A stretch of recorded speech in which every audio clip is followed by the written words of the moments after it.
নির্বাচনের আগে লেখারা থাকে পোস্টারে গরিবের বন্ধু, ভোট দিয়ে দেখেন গরিবের কয় নম্বর শত্রু পরে টের পাবেন। কথা কোন ঠিক কিনা?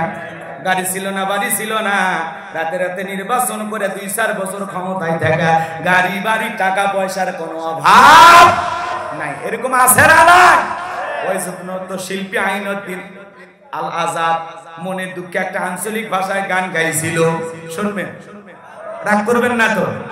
উনি বলছিল, গরম ভাতে বিলাই বেজার, উচিত কথায় মা হই বেজার, কইতে গেলে কীর্তি রাজার মনে লাগে ভয়, আমরা গরিব হামা গরক দেখার মানুষ কেউ নাই, আমরা গরিব হামা গরক দেখার মানুষ কেউ নাই। কথা বলা ঠিক কিনা? ও নেতা, চালের দাম বলে কয় চুপ কর, তেলের দাম বলে কয় চুপ, ডিম চুপ, আলু চুপ, বুঝো না? রোজগার বেড়ে গেছে, সেই জামানা কি আরো আছে? এক সময় 30-40 টাকা ইনকাম করতে, এখন তো 1000-1200 টাকা ইনকাম করে, তো কিনতে সমস্যা কি? নেতা পেঁয়াজের দাম বাড়ছে, 1 কেজির জায়গায় 1/2 কেজি কিনে খা। কথা কয় না? প্রয়োজনে একটা পেঁয়াজ দিয়ে রান্না শাক, বুঝেন নাই? রাগ করতেছেন মনে? আপনি চিৎকার করবেন, প্রতিবাদ করবেন, আপনার চিৎকার শোনার মতো দুনিয়াতে কেউ। অভিভাবক যদি ভালো না হয়, ছেলে মেয়ে দুষ্ট হওয়াটাই স্বাভাবিক। কথা কয় না? কথা কয়। বাড়ির অভিভাবক যদি ভালো না হয়, ছেলে মেয়ে কি হয়? দুষ্ট হয়, বিপদগামী হয়। তো সমাজের অভিভাবক, নেতৃত্ব দেওয়ার মানুষ যদি শক্ত না হয়, কঠিন না হয়, এরকম অসাধু কালো বাজার ব্যবসায়ী সিন্ডিকেটের মাধ্যমে প্রতিদিন জিনিসের দাম বাড়াবে, ওদের লাগাম ধরার ক্ষমতা কারো নাই। কারণ অভিভাবক যে দুর্বল। কথা কয় না? ওপরে বলতেছে আমরা বিষয়টা দেখতেছি, আবার এই দিক দিয়ে 1 বস্তা দিয়ে আসে, বুঝেন না? না, ভেঙ্গে ভেঙ্গে বলা লাগে, বাপ রে বাপ, আপনাকে বুঝাইতেছে আমার বিপদটা নিব না, যা বলছি আকার ইঙ্গিতে বুঝে না। আল্লাহ হেদায়েত দান করুন, জোরে বলেন আমিন। তাহলে কালো বাজার ব্যবসায়ী যারা সিন্ডিকেটের মাধ্যমে বাংলাদেশের প্রত্যেকটা দ্রব্য মূল্যের বাজারে আগুন লাগাইছে, প্রত্যেকটা জিনিসের দাম বাড়াইয়া মাল মজুদ কইরা জনগণের উপরে জুলুম করে টাকা ইনকাম করতেছে, আল্লাহর দরবারে প্রত্যেকটা টাকার পাই টু পাই জবাব ওই অসাধু ব্যবসায়ীদের দিতে হবে।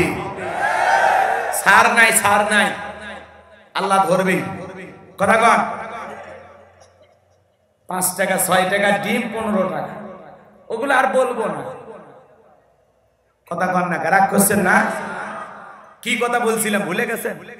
কি বলছিলাম বলেন? বাদশাহ হারুনুর রশিদ, এজন্য বাজান গো আমার, আমাদের দুঃখ দেখার কেউ, কথা বলেন, দুঃখ দেখার, বিরক্ত হইছেন না? আরে ক্ষমতাতে যেতে পারলে জীবনে একবার, বাড়ি গাড়ি হতে রে ভাই দেরি হয় না তার, তাই তো মন চাই সব বেশিয়া ভোটেতে দাঁড়ায়, আমরা গরিব হামা গরব দেখার মানুষ কেউ নাই। আরে ভোটের আগে সান্দু চাচা কইলো হামাগে রে, এমপি যদি হতে পারি দেব গোলা ভরে, এমপি হয়ে এখন দেখি চাচার নাগাল কিডা পাই, আমরা গরিব হামা গরব দেখার মানুষ কেউ নাই। একদিন দেখি চান্দু চাচার সোনার ছেলেরা, চান্দার জন্য বাপের মাথায় বসাই দিছে সরা। সাদাবাজি আছে না নাই? টেন্ডারবাজি, খুন ধর্ষণ আছে না নাই? ভাইরা আমার, এই সমাজ পুত পবিত্র করতে পারবেন তখন আল্লাহর বিধান মোতাবেক সমাজ পরিচালনা হবে যখন। কথা বলেন ঠিক না? ভাইরা আমার, লম্বা হবে, লম্বা করব না, সংক্ষিপ্ত কথা বলে দিয়ে যায়। হযরতে আবু বকর সিদ্দিক নিয়মিত খাবার পৌঁছায়া দিলেন, তাহলে একটা বৃদ্ধা নারী না খেয়ে থাকে, সেই খবর নেতার কাছে আছে না নাই? এমন নেতা সমাজে দরকার আছে না নাই? ইসলামের 2 নাম্বার খলিফা কি নাম? আরো জোরে বলেন। হযরত ওমর ফারুক রাদিয়াল্লাহু তাআলা আনহু, তিনি খলিফা হিসেবে কেমন নেতা ছিলেন, নেতা হিসেবে কেমন ছিলেন?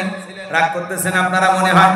বাজান গো আমার, হযরতে আবু বকরের ইন্তিকালের পরে হযরত ওমর ফারুক রাদিয়াল্লাহু তাআলা আনহু যখন খেলাফতের দায়িত্ব পেলেন, তার জীবন থেকে ছোট্ট একটা ঘটনা আপনাদের উদ্দেশ্যে বলে দিয়ে যায়, এরপরে আমি ওদের মুখোশ উন্মোচন করে আলোচনা শেষ করে দেব। বাজান গো আমার, গভীর মনোযোগ দিয়ে শুনেন।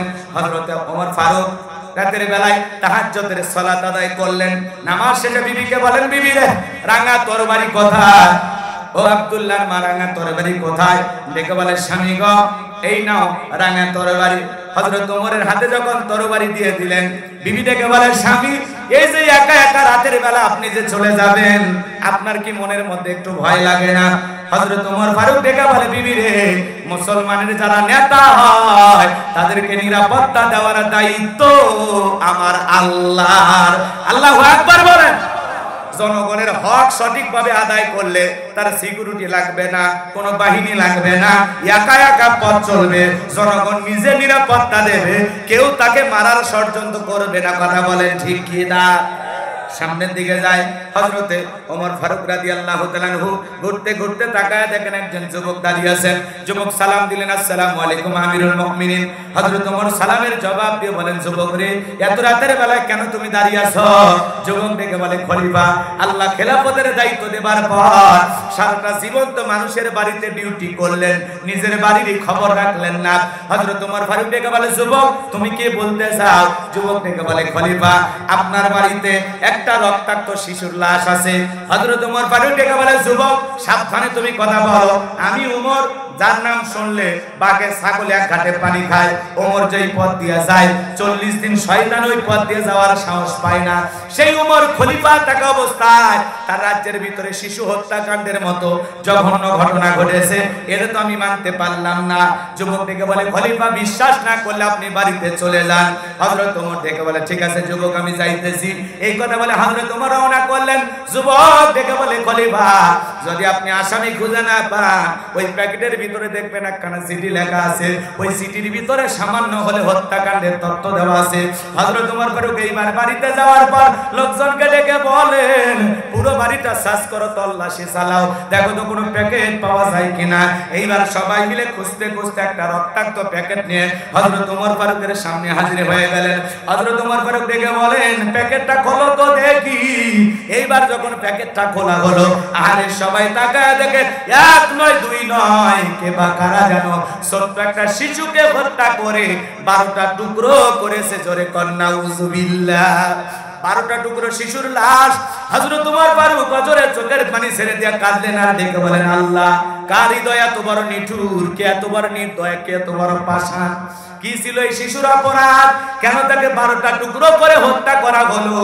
যতক্ষণ পর্যন্ত এই শিশু হত্যাকাণ্ডের বিচার না করতে পারবো ততক্ষণ পর্যন্ত আমি ওমর শান্ত হব না। বলেন আল্লাহু আকবার।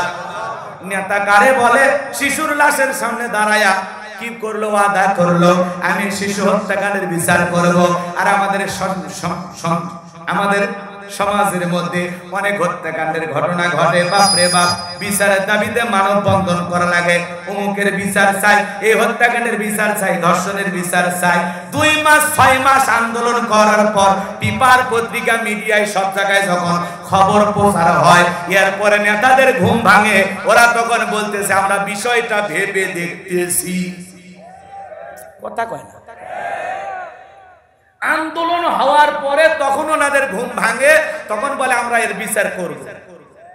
তারপরে 3 সদস্যের তদন্ত কমিটি ওই পর্যন্ত শেষ, ওর রিপোর্ট কিয়ামত হলে আর বাইরে হবে না। কথা কয় না, কথা কয় না। লিল্লাহি তাকবীর। সমাজে এরকম আছে না নাই?